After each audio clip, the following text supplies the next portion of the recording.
Islam, Shalom, Assalamu Alaikum, Osio, Ola, Aloha. This is your brother, Zach Bey, Indigenous American Moor, coming to you live and in full effect. Thank you for joining me. Please like, share, subscribe to the channel. Go ahead and give me the thumbs up if you like the content and would like to interact. Go ahead and leave a comment. Let's jump right into it. Part 3, we jumping back into the Black's Law Dictionary, 4th edition. Let's get into it. Some legal definitions for your dome.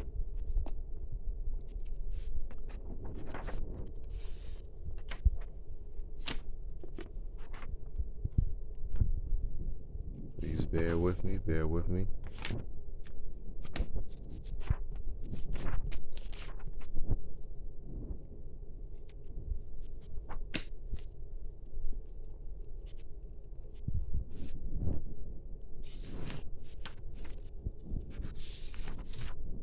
Here we are right here. We're going to start off with the definition of person. All right, a man considered according to the rank he holds in society, with all the right to which the place he holds entitles him and the duties which it imposes. All right, now this person, and we're gonna go over this area here in a little bit more detail. Hopefully, it's legible. Hopefully, YouTube isn't blurring out the content, blurring out the pages of the literature. I hope you're able to screenshot this and read it more closely if you're able to. If not, please leave a comment. Let me know whether or not it's legible and blurry, if you need me to slow down or anything like that. All right, so let's keep going. So it says a man considered according to the rank he holds in society. All right, let's continue. The word in its natural and usual significance includes women as well as men. The term may include artificial beings as corporations. Now that's an important part right there. So the term person can mean artificial beings, i.e. corporations.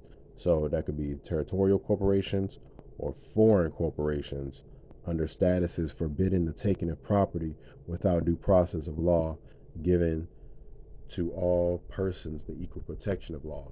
See, so when you read that and they say all people are equal under the law, every person has equal protection underneath the law. This is the person that they're actually referring to, the legal corporate person, distinguished from the natural person. See, you'll see when you go into certain legal terms, you have to distinguish whether or not you're talking about the legal significance of it or the natural significance of it. Very important. All right, so let's keep reading. Down here, you can check out which case law it is. All this information is available. A corporation is also a person under penal status. Corporations are persons as that would be used in the first clause of the 14th Amendment. That's why a lot of people have issue with the 14th Amendment. Now, when you think about the 14th Amendment, you think about so-called black people getting their rights and things of that nature respected by the U.S. Corporation.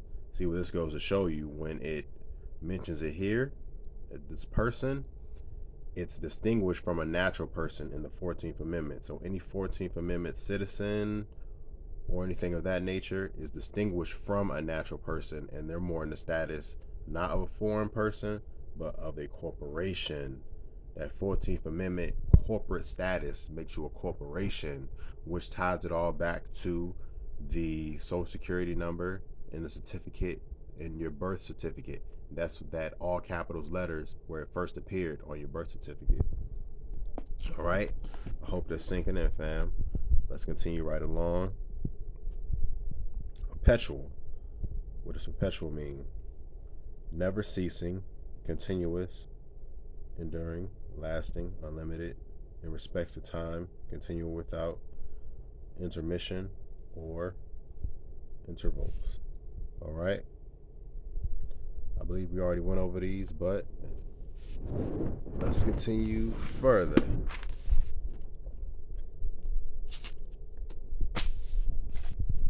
Forgive me if I already went over through a few of these excuse me, a few of these definitions, but we're just going through the book. Bear with me.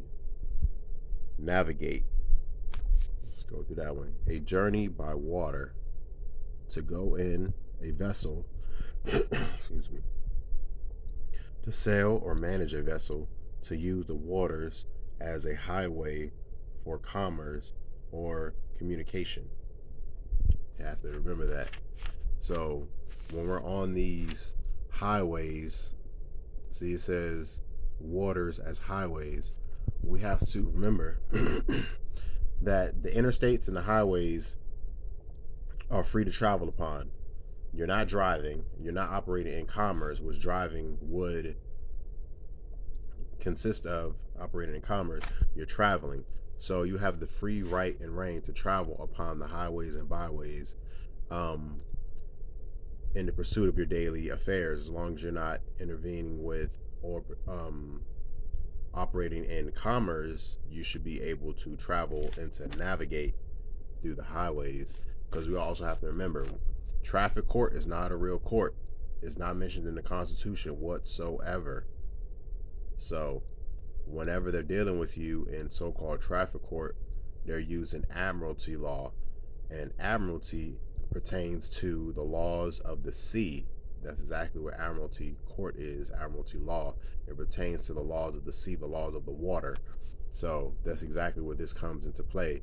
So they're using, pretty much they're using the laws of the sea and the laws of the water on land.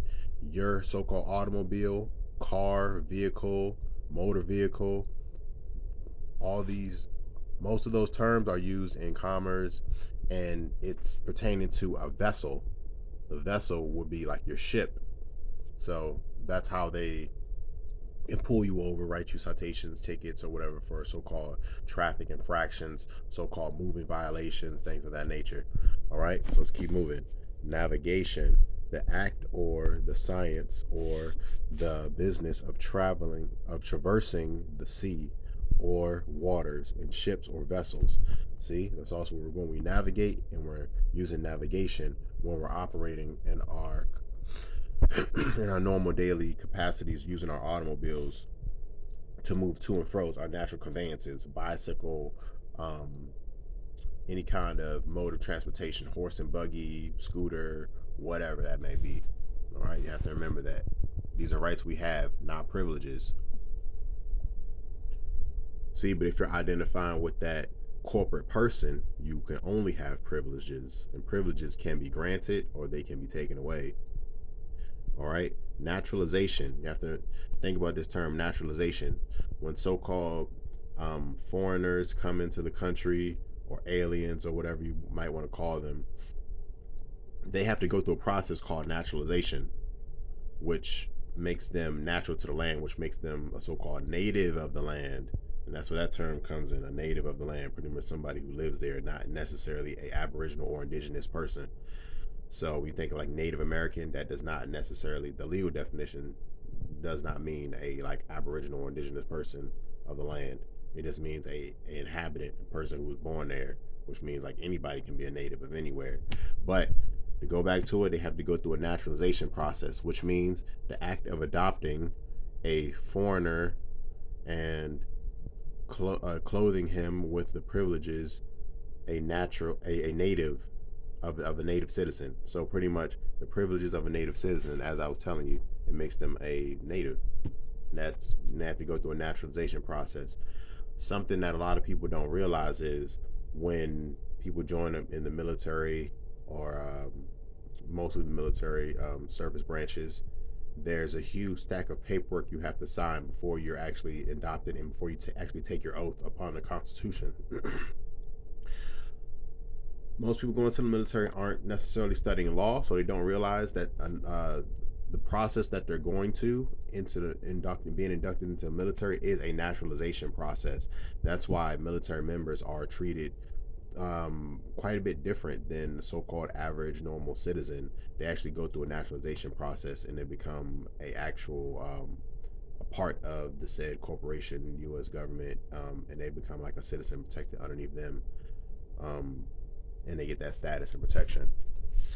So it actually happens to military members' naturalization process, which lets you know this process is only done to foreigners. So if you're not a national to this country and you're coming from the legal status of the 14th Amendment citizen, the corporation, the corporate citizen, the corporate person, the corporation, that would be considered as a foreigner.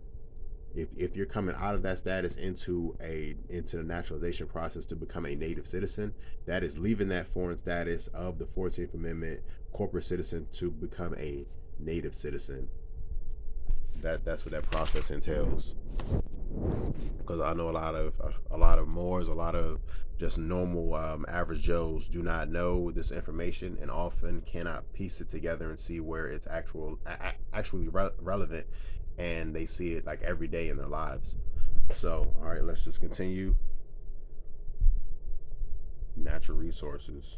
See, but I want to go up here to natural. Remember what I was saying about natural, the word natural.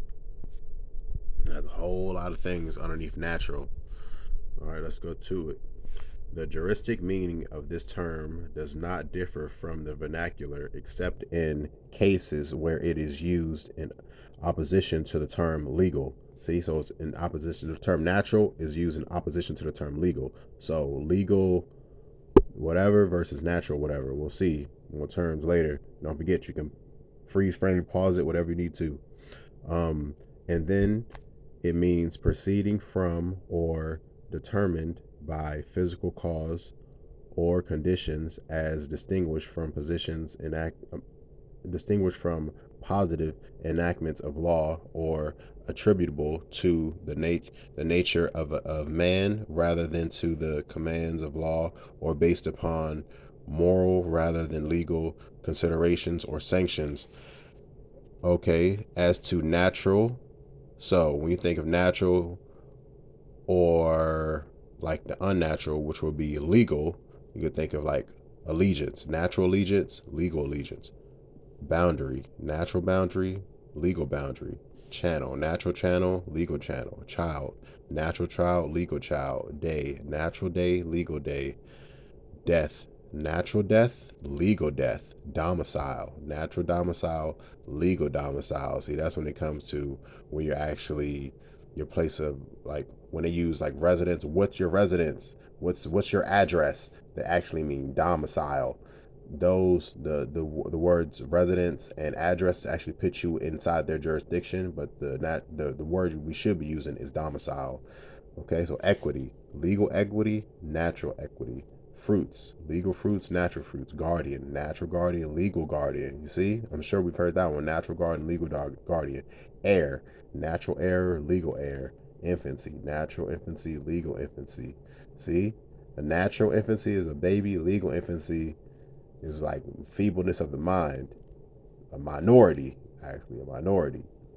Liberty, natural liberty, legal liberty. Obligations, natural obligations, legal obligations. Person, natural person, legal person. Possession, natural possession, legal possession. You get what I'm saying? All these words, two different meanings completely when it comes to being natural or when it comes to being legal. So when we think about natural law, what would be the opposite of natural law? You get what I'm saying? Natural life, the period of a person's existence considered as continuing until terminated by physical dissolution or death occurring in the course of nature. See, that's when you get to the natural death, so which would be different from a legal death, used in contradiction to the juristic and artificial corporation conception of life as an aggregate or legal rights, or the possession of a legal personality which could be terminated by civil death. See, a legal personality can be terminated by civil death. And when you think about a legal personality, you might have some confusion exactly what a legal personality is or a legal person. Okay, let's put it like this. We know how celebrities have a stage name and then they have like a legal name, like which is the actual person. Like somebody like 50 Cent, for example. The artist, rapper 50 Cent. His real name, legal name, natural name will be Curtis Jackson. I'm not sure if he did. I'm guessing he most likely went through some kind of legal process because most celebrities, most politicians, they do. They all just keep it really, really quiet. But that's how they gain ownership over their estate. But that just goes to show you the legal name and the natural name. He owns the name 50 Cent, which means he can make money from it. He can operate under it. It is not him.